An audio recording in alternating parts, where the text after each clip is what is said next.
तो यदि हमने 3000 साल उस पीड़ा को झेली है, तो क्या सामने वालों को 10 साल झेलने का अधिकार नहीं है? सबसे बड़ी बात यह है कि यदि अब भी हम नहीं जागे तो निश्चित रूप से मान के चलना कि ये आखिरी पीढ़ी है। अभी मैं राजगढ़ गया था, तो राजगढ़ में हमारे एक कर्मचारी साथी मिले। वो अपनी सरनेम जो है वो अपनी कास्ट के हिसाब से लगाते हैं। तो मैंने पूछा उनको, मैंने कहा यार बहुत सारे लोग जो है अपने कास्ट के को सरनेम के रूप में नहीं लगाते हैं, आपने अपने नाम के आगे भील क्यों लिखा हुआ है? तो उन्होंने कहा साहब ये भील मेरी अस्मिता है, मेरी पहचान है, इसके बिना मेरी कोई पहचान नहीं है। अगर मैं भील की जगह कुछ और लिख दूंगा तो मेरी अपनी पहचान खो जाएगी। तो मेरा ये मानना है कि हम अपने बच्चों को बड़ी बड़ी स्कूलों में पढ़ा रहे हैं, बड़े बड़े कॉलेजों में पढ़ा रहे हैं, और वो अपने साथियों के साथ अपनी जाति और अपनी बिरादरी को साझा करने से डरता है। आपको ध्यान होगा जब आपसे आह्वान किया गया था तब हमने आपसे बोला था कि आप अपने परिवार को भी लेकर के आइए, अपने बच्चों को भी लेकर के आइए। अदरवाइज आपके बच्चों को यह भी पता नहीं चलेगा कि हम हैं क्या, हम कौन हैं। जिस तरीके से कुछ लोग ये प्रचारित कर रहे हैं कि जिस परिवार में एक बार आरक्षण का लाभ मिल गया उसके परिवार को दोबारा आरक्षण का लाभ नहीं मिलना चाहिए। भाई क्यों मिलना चाहिए? मैं आईएएस ऑफिसर बन गया, मेरा बेटा पढ़ रहा है, आप कह रहे हो कि उसको आरक्षण की जरूरत नहीं क्योंकि वो आर्थिक रूप से सक्षम हो गया। मैं मानता हूं कि वो एक आईएएस का बेटा है, आर्थिक रूप से सक्षम हो गया, मगर मैं तब तक ये बात नहीं मानूंगा कि एक परिवार में एक व्यक्ति को आरक्षण मिलना चाहिए जब तक कि मेरे बेटे को कोई ब्राह्मण अपनी बेटी दान नहीं कर दे या उससे उसका संबंध नहीं बना दे। केवल आर्थिक आधार की अगर बात है तो जब तक ये रोटी बेटी का व्यवहार नहीं होता तब तक हमको समाज के पिछड़ेपन के कारण, सामाजिक पिछड़ेपन के कारण हमें आरक्षण की पात्रता मिलती रहेगी। आप खत्म कर दीजिए जाति, हमें नहीं चाहिए आरक्षण, कोई दिक्कत नहीं। आप जाति खत्म कर दीजिए, भेदभाव खत्म कर दीजिए। आपको पता है अभी जो एग्जाम हुई उसमें हमारे एससी एसटी के लोग सिलेक्ट नहीं हुए, उनको योग्य उम्मीदवार नहीं मिले। हमारे समाज का व्यक्ति ऑल इंडिया सर्विसेज में आईएएस बन सकता है, आईपीएस बन सकता है, राज्य प्रशासनिक सेवा में डिप्टी कलेक्टर बन सकता है, डीएसपी बन सकता है, लेकिन सिविल जज नहीं बन सकता। क्यों नहीं बन सकता सिविल जज? आखिर ऐसे सिविल जज की क्या पात्रता है जो हमारा व्यक्ति नहीं बन सकता? हमारा बेटा, हमारा बच्चा, हमारे समाज का व्यक्ति, हमारे समाज की बेटियां क्लेट क्लियर करने के बाद में दिल्ली, बॉम्बे, बड़े बड़े शहरों में जाकर के वकालत की डिग्री हासिल करते हैं, एलएलबी करते हैं, एलएलएम करते हैं। उसके बाद एग्जाम दे करके बड़े बड़ी सर्विसेज में सिलेक्ट हो जाते हैं। उनके पासिंग मार्क्स 75% से ऊपर है। लेकिन सिविल जज की ऐसी कौन सी एग्जाम होती है जिसमें हमारा बच्चा 40%, 50% मार्क्स नहीं ला सकता? आपने उसके लिए कट ऑफ मार्क्स रख दिया 50%, और आपने ये तय कर लिया कि हमको इसको 49.95 नंबर देना है, 50 नंबर नहीं देना है। आपने देख लिया कि इंटरव्यू में हमको इसको 20 नंबर नहीं देना है, इसको 19.5 नंबर देना है। तो भाई कौन सिविल जज बना देगा हमारे बच्चों को? ये कौन सा आरक्षण है? ये कौन सा नियम है? और ये कौन कर रहा है? ये हमारा हाईकोर्ट कर रहा है, जिससे हम न्याय की उम्मीद करते हैं, जिससे हम बाबा साहब के संविधान के हिसाब से चलने की गारंटी मानते हैं, जिसको ये वहीं से हो रहा है। मेरा सिर्फ आपको ये कहना है कि जिस तरीके से जुडिशरी से, न्यायपालिका से आपका बीज समाप्त किया जा रहा है। बीज समझते हो ना आप, कि जब हमारा बेटा सिविल जज बनेगा तभी वो हाई कोर्ट जज तक पहुंचेगा, अदरवाइज और कोई चांस नहीं है। तो आपने अगर बीज ही नष्ट कर दिया तो आप करोगे क्या? न्याय की उम्मीद किससे करोगे? अगले 15 साल, 20 साल, 25 साल कितने जस्टिस गवई आ जाएंगे हमारे लिए, हमारे समाज की बात करने वाले? कोई बनेगा क्या?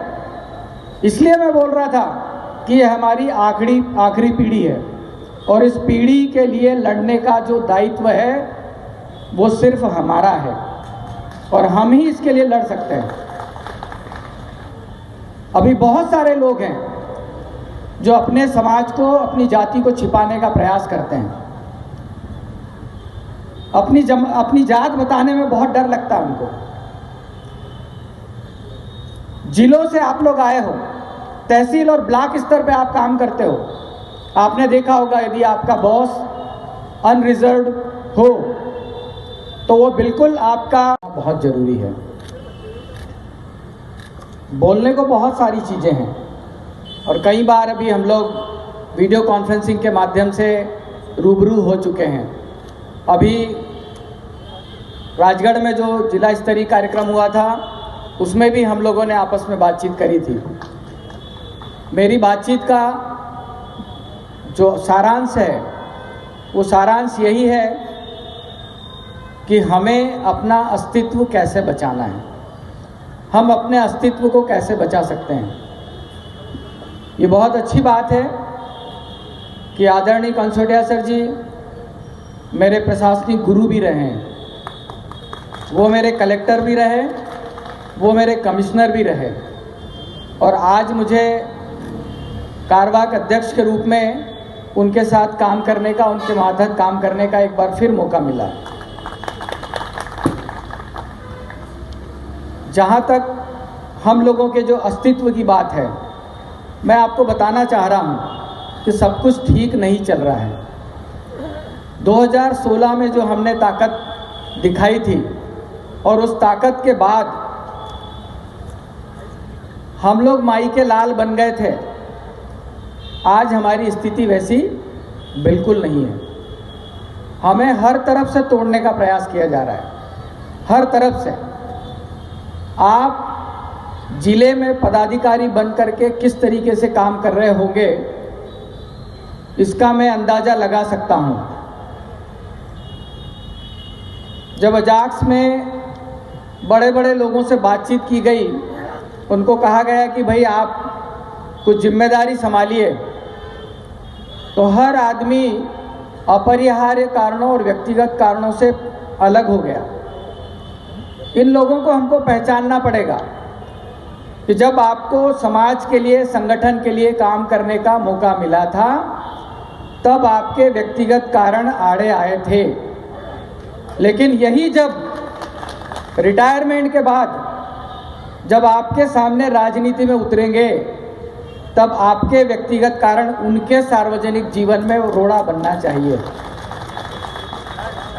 कई बार ऐसा होता है, कहते हैं हम लोग कि बदले की भावना से काम नहीं करना चाहिए, लेकिन क्या हमारे साथ हमेशा से बदले की भावना से काम नहीं हुआ है? उसको प्रमोशन ना मिले, आरक्षण ना मिले। 2012 में, मैं केवल एक उदाहरण बता रहा हूं कि कैसे कैसे किसी को रोका जाता है। 2012 में एक क्लास 1 ऑफिसर को क्रमोन्नति, वेतन मतलब पदोन्नति मिल रही थी, वो जॉइंट डायरेक्टर बनने वाला था। तो सबसे पहले ये कहा गया कि इनकी 2 ACR नहीं मिली है, 2 ACR नहीं मिली, उनकी पदोन्नति रोक दी गई, परिभ्रमण में चली गई फाइल। 2 साल बाद जब उनकी ACR किसी तरीके से उसने पहुंचा करके मिलवाई तो नेक्स्ट, जब तक उसको एक शोकाज नोटिस दे दिया गया नियम 16 के तहत कि क्यों ना आपके विरुद्ध कार्रवाई की जाए। और आप कल्पना करिए 2012 से लेकर के आज तक 2025 तक उस बंदे की उस शोकाज नोटिस का निराकरण नहीं हुआ है। और वो सिर्फ इसलिए किया गया कि उस डिपार्टमेंट में मात्र 3 लोग थे उसके पद के लोग, और उनको ये मालूम था कि अगर ये चौथा व्यक्ति आ गया तो इसको एक इम्पोर्टेंट पद मिल जाएगा, और उस इम्पोर्टेंट पद को अगर मिल गया, उसका अगर कोई तैयार हो गया कोई आदमी प्रतिद्वंदी, तो किसी और का नुकसान हो जाएगा। इतनी छोटी सी बात के लिए 12 साल से उस व्यक्ति को परेशान किया जा रहा है, तरह तरह की जांचें चालू की जाती है। ये एक जगह नहीं हो रहा है, ये सब जगह हो रहा है। मैं ये नहीं कह रहा हूं कि हमको कोई लड़ाई लड़नी या युद्ध लड़ना है। हमारी लड़ाई किसी धर्म से नहीं है, हमारी लड़ाई किसी समाज विशेष से नहीं है, हमारी लड़ाई किसी जाति विशेष से नहीं है। हमारी लड़ाई एक विचारधारा से है, और उस विचारधारा से हमको तब तक लड़ना पड़ेगा जब तक उस विचारधारा को हम समूल नष्ट नहीं कर देते। नियम है कि जब भी उनके यहाँ कोई ईद की नमाज पढ़ाई जाती है तो उस दिन वो सारा पैसा अपना ज़कात के रूप में इकट्ठा करते हैं, और लास्ट में बताया जाता है कि आज की नमाज के बाद में इतने हजार रुपये या इतने लाख रुपए उपस्थित, जिसकी जो इच्छा है वो देता है। पुराने जमाने में भी अगर आप राजशाही पद्धति देखोगे तो उसमें भी कहा गया है कि व्यक्ति को अपनी कमाई का 6वां हिस्सा, यानी लगभग 15% के आसपास सामाजिक गतिविधियों में खर्च करना चाहिए, आपकी व्यक्तिगत आवश्यकताओं के अलावा।